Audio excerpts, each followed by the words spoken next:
The observatory hummed, a low thrum of repurposed wartime equipment straining to amplify the faintest whispers of space-time.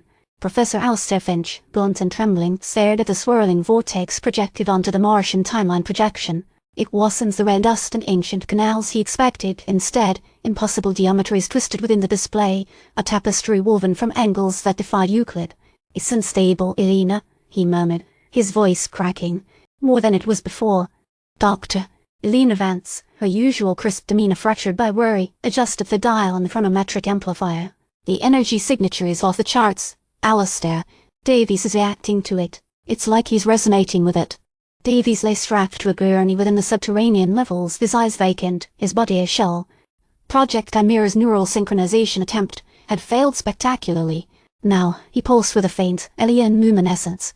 "Replication," Finch echoed, staring at the transmission from Project Chimera, its tone colder than liquid nitrogen. "What do they mean, replication? It wasn't part of the mission parameters." "They say it's a priority," Vance replied, her voice tight. "A national security imperative. Apparently, our understanding of the energy source isn't sufficient. They need to duplicate it."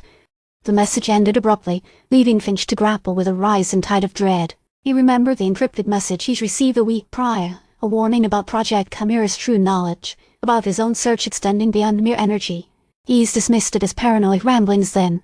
Now, it felt like a prophecy.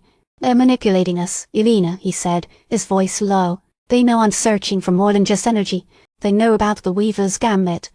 The term resonated with a disturbing familiarity, a half-remembered equation, a glimpse into something vast and incomprehensible.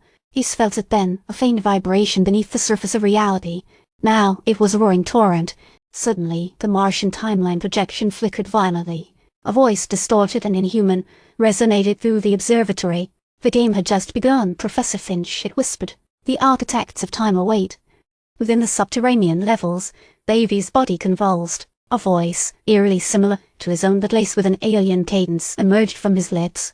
"Asteroid 1734 is ready," Davies said, his eyes snapping open for a brief, terrifying moment. "The Loom is prepared."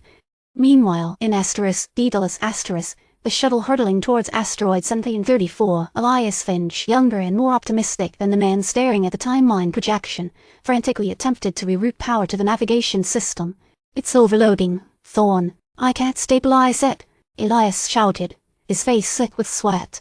A dislocated shoulder screamed in protest. The younger Thorne, initially brimming with confidence, now felt the tendrils of fear wrapping around his mind. The memories, fragmented and confusing, kept flooding his senses, glimpses of a future he shouldn't know, echoes of conversations he shouldn't have heard. "The Watchers are displeased, Elias," Thorne said, his voice strained. "Protocol Obsidian is the only way. Prepare for temporal realignment." The asteroid, initially a mere speck of dust on the view screen, suddenly erupted in a blinding flash of energy. A gargantuan structure, carved into the rock with impossible precision, materialized before their eyes. What is that?" Elias breathed, his voice a mixture of awe and terror. "The Loom, Elias," Thorne said, his voice cold and detached. "The nexus of the Weaver's Gambit." Inside the colossal structure, a cavern illuminated by bioluminescent flora stretched as far as the eye could see. "A being of immense power, a swirling vortex of energy," observed Thorne with ancient, sorrowful eyes. "The replication protocols are in place, Architect Thorne," the being resonated, its voice echoing through the cavern. "But the true game remains to be played." Back in the observatory, Davies' body fell still. The alien luminescence faded. Finch felt a wave of despair wash over him. "They're using him, Elena," he whispered, his voice barely audible. "They're using Davies to unravel time itself." The Martian Timeline Projection sputtered and died, plunging the observatory into darkness. Only the faint hum of the chronometric amplifier remained, a constant reminder of the cosmic game about to unfold and the desperate hope that somehow he could still understand it and stop it.